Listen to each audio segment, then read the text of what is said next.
Yego, biragora kuba umukristo.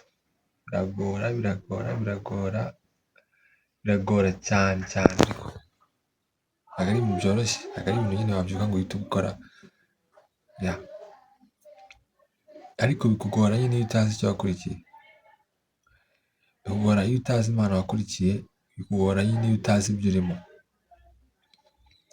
Ariko iyo uzi ibyo urimo,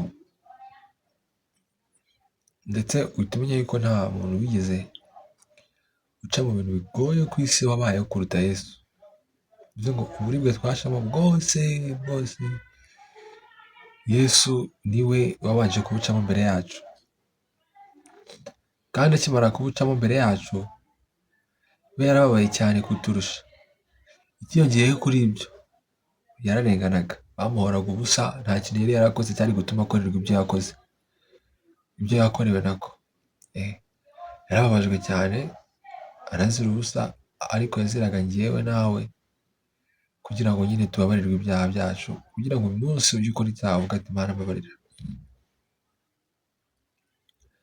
So uko wababara sinkuzi, ntabwo ntacyo nzi, uko wababara kose, uko ibyo waba ucamo byose, kugira ngo umbwire ngo hari Imana. Ujya ugera mu gihe nyine ukumva wabivamo, ukumva nyine nawe birakurenze, ibi bintu ndimo kuko ubundi kubera iki ibintu mbirimo.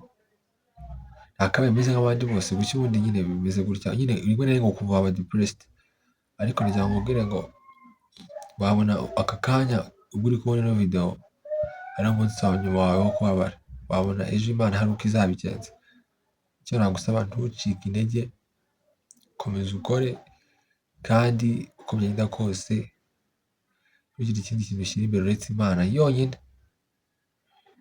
Imana igufiteho umugambi mwiza, kandi Imana izakugirira neza.